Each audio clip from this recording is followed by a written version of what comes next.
इस सदन की शोभा बढ़ाने वाले, सदन में जीवंतता लाने वाले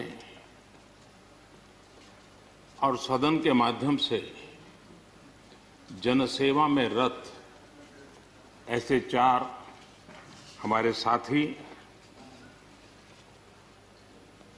उनका कार्यकाल पूर्ण होने के कारण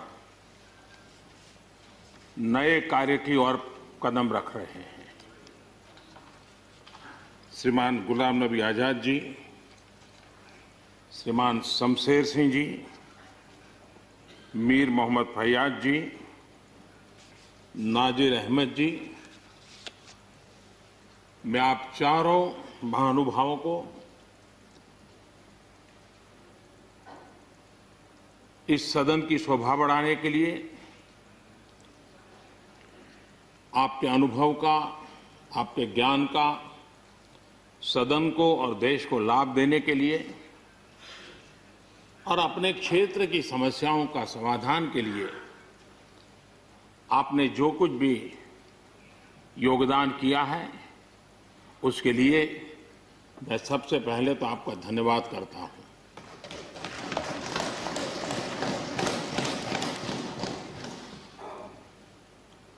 मीर मोहम्मद जी और नाजिर अहमद जी, ये दोनों ऐसे साथी, सदन में शायद उनकी तरफ बहुत कम लोगों का ध्यान गया होगा, लेकिन कोई भी सत्र ऐसा नहीं होगा कि जिनके साथ मुझे मेरी चैम्बर में बैठ करके अलग अलग विषयों पर सुनने का, समझने का मौका न मिला। इवन कश्मीर की भी बारीकियां जब उनके साथ बैठता था, कभी कभी तो वो परिवार के साथ भी आते थे, इतने अनेक पहलू मेरे सामने रखते थे, वो मेरे लिए भी बड़ा एनलाइटनिंग रहता था। तो मैं हमारे इन दोनों साथियों का, जो मेरे साथ व्यक्तिगत रूप से नाता रहा और जो जानकारियां मुझे वो मिलती थी, मैं उसके लिए उनका हृदय से आभार भी व्यक्त करता हूं। और मुझे विश्वास है कि उनका कमिटमेंट और उनकी क्षमता, ये दोनों देश के लिए और विशेष करके जम्मू कश्मीर के लिए काम आएगी। देश की एकता, देश के सुख शांति वैभव को बढ़ाने में काम आएगी, जब मुझे पूरा विश्वास है। हमारे एक साथी शमशेर सिंह जी, अब तो याद भी नहीं रहा कितने सालों से मैं उनके साथ काम करता रहा हूं, क्योंकि मैं संगठन की दुनिया में का इंसान रहा, इसी क्षेत्र में मैं काम करता था। कई वर्षों तक जम्मू कश्मीर में भी काम करने का मौका मिला। तो मेरे एक साथी कार्यकर्ता के रूप में कभी एक स्कूटर पर ट्रैवल करने का मौका मिलता था। बहुत छोटी आयु में जो इमरजेंसी में जेल में गए, उसमें शमशेर सिंह जी थे। और इस सदन में शमशेर सिंह जी की उपस्थिति 96% है। ये अपने आप में, यानी जो दायित्व जनता ने उनको दिया, उसको बिल्कुल 100% निभाने का प्रयास। मृदुभाषी हैं, सरल है, और मुझे विश्वास है कि जम्मू कश्मीर से रिटायर्ड होने वाले 4 आदरणीय सदस्यों के लिए उनके जीवन का यह कार्यकाल सबसे उत्तम कार्यकाल है, क्योंकि इतिहास ने एक नई करवट बदली है और जिसके वो साक्षी बने हैं, सहयात्री बने हैं। ये उनके जीवन की बहुत बड़ी घटना है। श्रीमान गुलाम नबी जी, मुझे चिंता इस बात की है कि गुलाम नबी जी के बाद इस पद को जो संभालेंगे, उनको गुलाम नबी जी से मैच करने में बहुत दिक्कत पड़ेगी।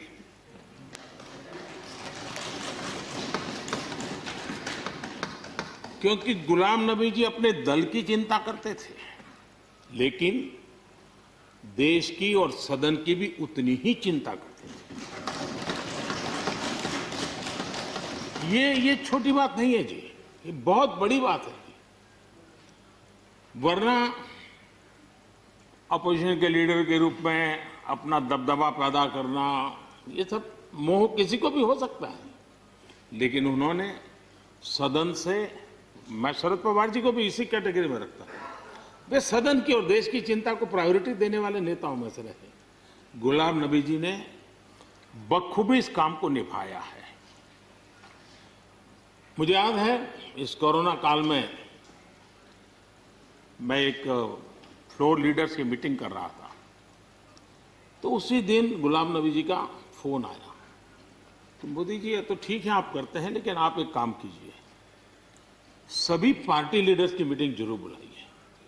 मुझे अच्छा लगा कि उन्होंने पार्टी लीडर्स के साथ, सभी पार्टी अध्यक्षों के साथ बैठने का मुझे सुझाव दिया, और मैंने उस मीटिंग को किया भी।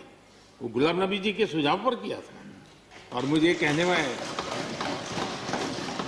यानी इस प्रकार का संपर्क, और उसका मूल कारण है कि उनको दोनों तरफ का अनुभव रहा है, सत्ता दल का भी और विपक्ष का।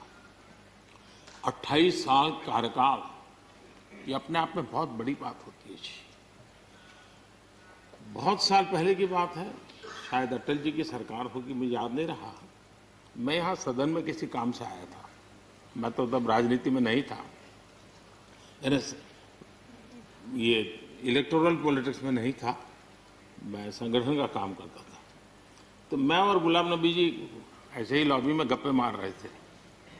अब जैसा पत्रकारों का स्वभाव रहता है, बराबर नजर लगाए बैठे थे कि ये दोनों का मेल कैसे हो सकता है।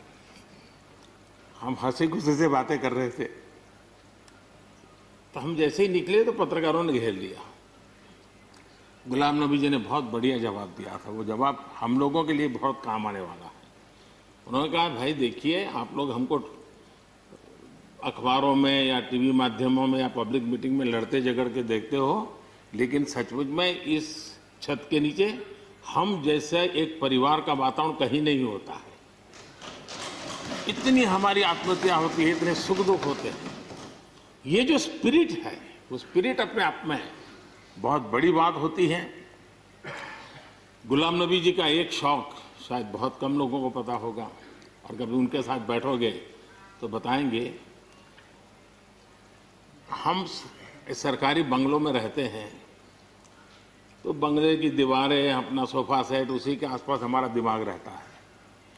लेकिन गुलाम नबी जी ने उस बंगले में जो बगीचा बनाया है, यानी एक प्रकार से कश्मीर की घाटी की याद दिला दे, ऐसा बगीचा बनाया है।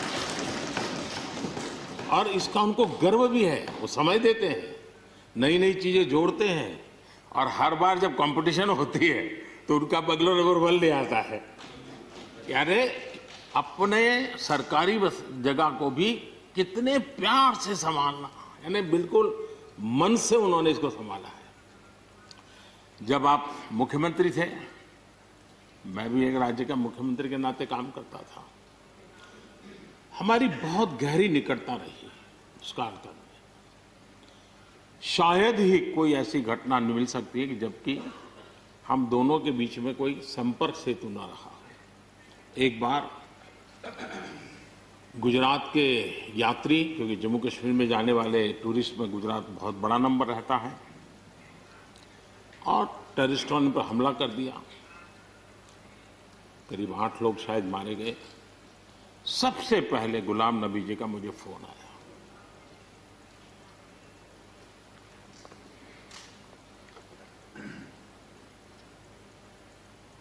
और वो फोन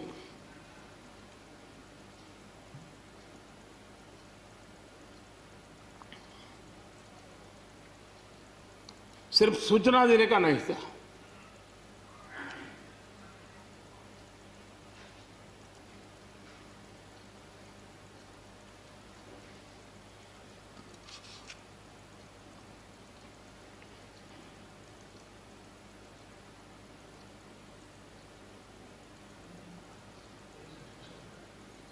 उनके आंसू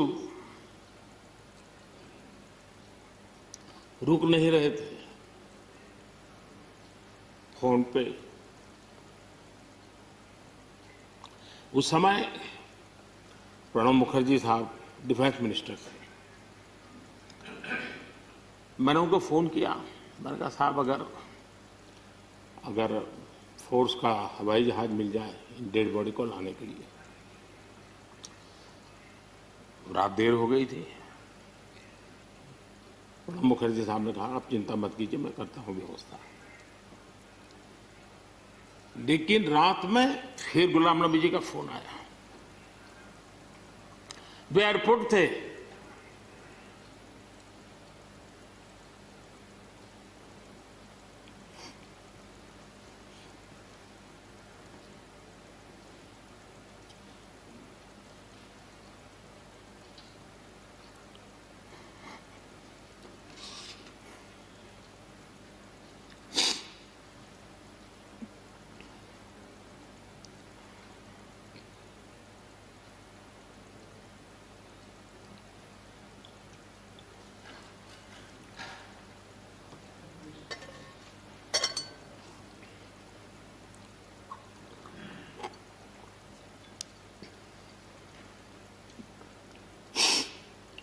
सॉरी, उस रात को एयरपोर्ट से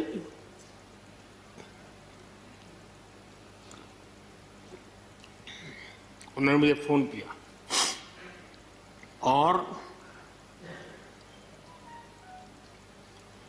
जैसे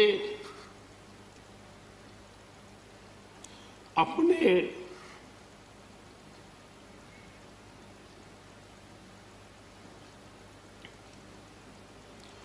परिवार के सदस्य की चिंता करें,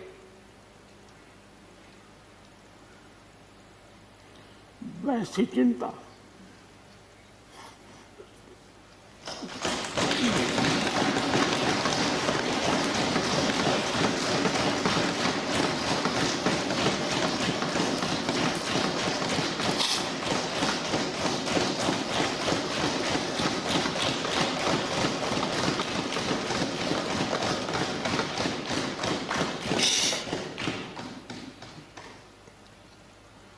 पद, सत्ता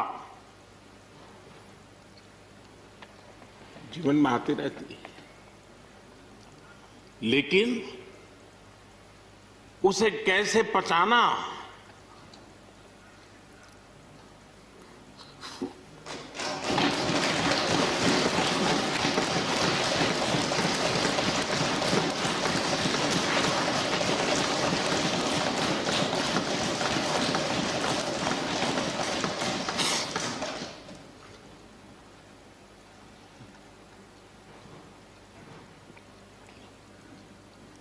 मेरे लिए बड़ा भावुक पल था।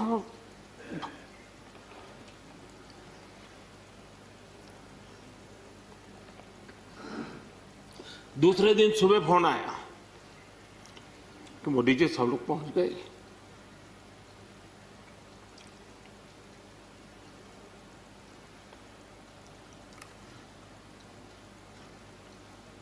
इसलिए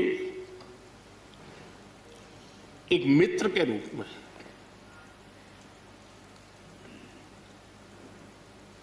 गुलाम नबी जी को घटना और अनुभव के आधार पर मैं आदर करता हूं।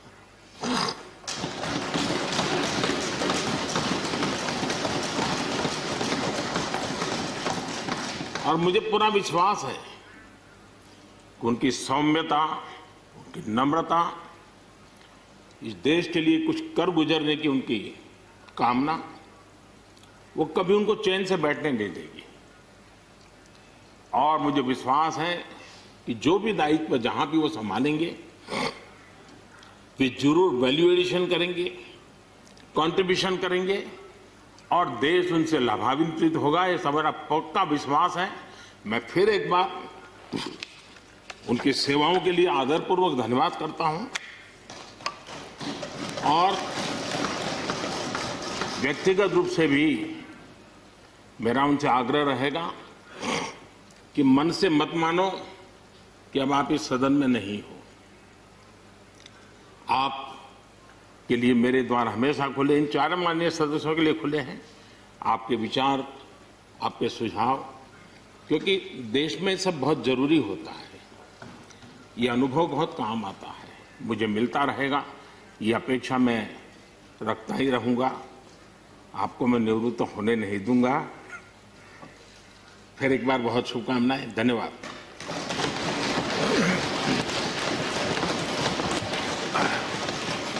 धन्यवाद प्रधानमंत्री जी।